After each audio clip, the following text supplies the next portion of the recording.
But the biggest like crazy Easter egg to me was the fact that the judge that ruled on Loki's case, the character's name is Ravana Renslayer. Does that name mean anything to you? I know that she's a character for some in She's a the very important character. in the Marvel universe.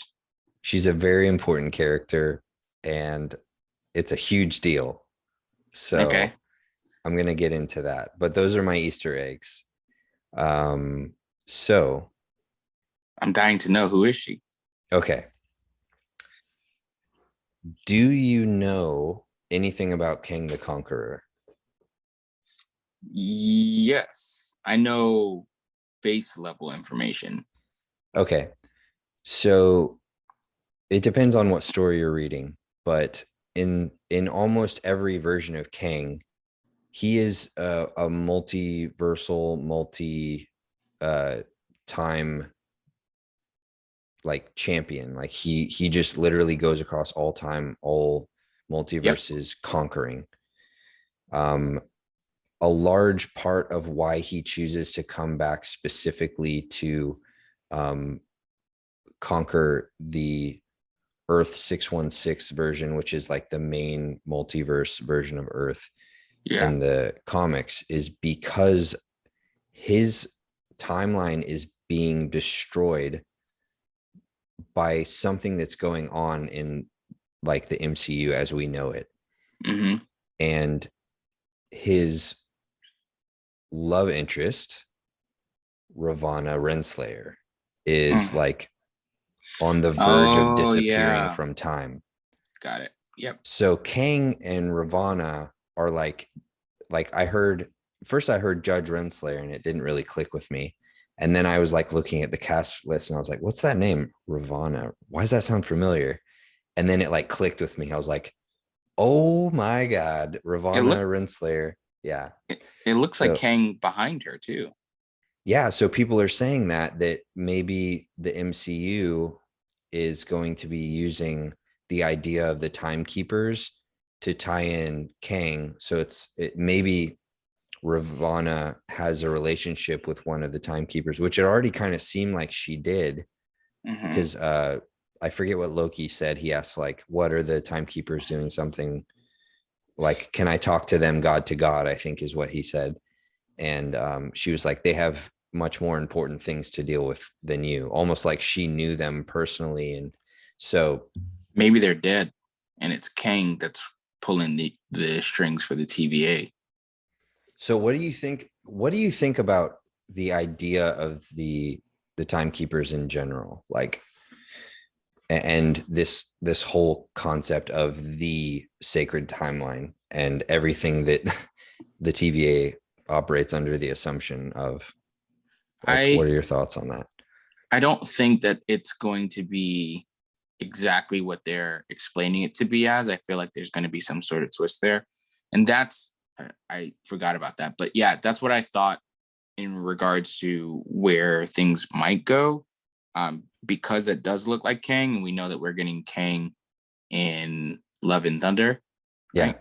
Oh no, So, in Quantumania, yes, Ant-Man. Ant-Man and the Um, Wasp. yeah, yeah. So maybe it's Kang that's kind of pulling the strings for the TVA, and the timekeepers have long gone. And isn't there a storyline where like they, or maybe I'm thinking of something different, where they entrust like the ability to keep that timeline the same to one individual person that has seen the end, so that nothing kind of messes up. I don't know if that's, I Well, think, that's generally the idea of the timekeepers themselves from the comic perspective, yeah, is that they are almost like the three final time authority agents, yeah, and they've seen the end of all things. Or maybe it's like one person that commissions the three of them to be the timekeepers of all time. um, maybe. Yeah. So yeah, it is something along those lines. I'm sure there are more authoritative uh, opinions on that, but that's a reductive way of looking at it. Yeah, so I don't know. Maybe that's that's how they kind of introduce him. Or do you think? And we talked about this before, because I don't. Kang is a big character, so for him to be an Ant-Man and just to be like a villain in Ant-Man and that's it, I don't feel like that's gonna be the thing. You know what I mean? I feel like Mhm. they'll probably put a smaller villain in there, and he'll be an overarching villain that bleeds into other entities within the MCU. So just because of how big of a character he is. But again, it's the MCU, and they don't. The comics and the MCU are two separate things. So Right. Yeah, I think that's an important distinction to make always is like the way things are in the comics is not necessarily how things are going to be in the MCU. And I think more often than not, they've proven that it won't be exactly the same. But I don't think that's ever been a bad thing. no, I have a hard time thinking of a way that the MCU has not done something from the comics, but done it in a worse way. I think it's always been to serve a better story. Um, so I'm all for this idea that Kang is one of the timekeepers. And I do think, like, I think my big prediction for the show as a whole is that ultimately, I think the timekeepers are going to be the villains of this story. We're going to find out that this whole idea of the sacred quote unquote timeline is complete BS. And it's totally them just protecting their own self-interest at the mm, detriment of other people. And it's the most important to Loki because it's totally eliminating his free will to survive or his free will to better himself or his free will to be what he wanted to be or to be a conqueror. It's totally, it seems to be the antithesis of everything that the Avengers even fight for. I mean, how often has Cap fought about something or argued for the idea of free will or choice and stuff? So the idea that everything that's happened in the MCU to this point has actually not been under free will, it just seems crazy to me. Um, but that's a very interesting take on it. yeah, Hmm, that would be pretty cool. I'll see myself out. Yeah, I need you to stop because now you're getting me excited, and I don't want to be excited for this. I just want Hey, I I want got to him be excited. I want to be middle of the road, my guy. I want to be middle of the road. I don't. They could be bad. They could be good. Who Yeah. knows? We don't know. But if it does turn out that way, I will be happy about it. But for right now, middle of the road, my guy. Middle of the road. So yeah, that's interesting. So you think he's one of the three, or you think he's the one controlling everything? I've heard two different versions. Your version is one, but then I've also heard that, like I said before, that the timekeepers are dead or something happened to them. Well, that And kind of gets into another question. mm, So here's a new question, and it relates to answering that. Um, what characters do you think we may see in this show that we haven't seen yet? And sort of, I guess, ultimately, who do you think that the person that Owen Wilson's character Mobius is assuming is a variant version of Loki? Do you think it's actually Loki? Do you think it's Kang? You just said it. You think it might be Kang, but what do you have any other suspects well, for that? I don't think that that person is Kang. I think that the person controlling the TVA is Kang. Might Okay. be Kang. So like that's why his face is on the wall Mm-hmm.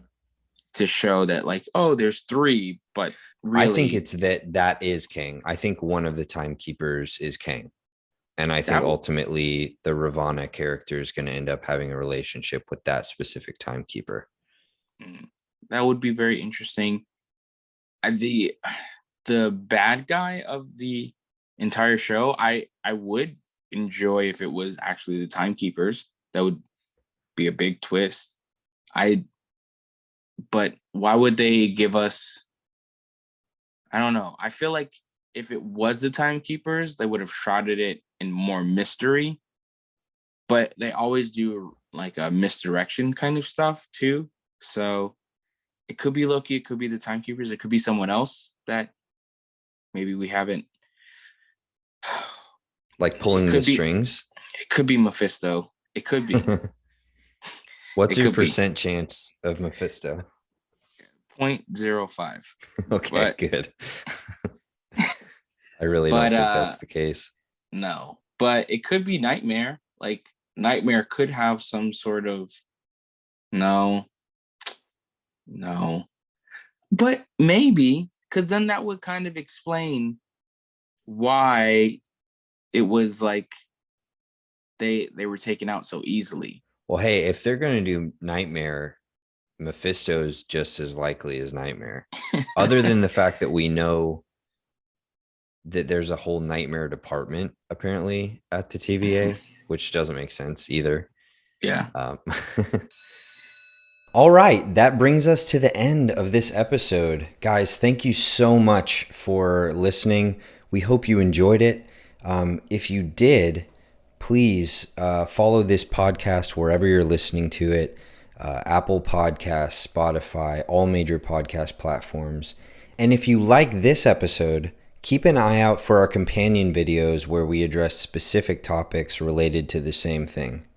Here at Nerd Institute, we really love hearing from you guys. If you have any questions, if you're following along with any of the series that we're reviewing, please send in your questions. Tell us what you guys are thinking. We just might use your question as a topic for one of our podcast episodes.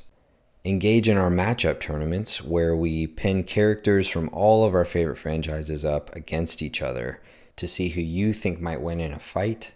Try your hand at our AP level trivia where we test the ever-growing depths of your nerd knowledge. And of course, like and follow all of our content across social media. That's Instagram, YouTube, TikTok, Facebook, and Twitter at nerd_institute. And if you don't feel like using social media, you can always message us directly with any comments, questions, topics, or concerns at anerd33@gmail.com. And until next time, later, nerds.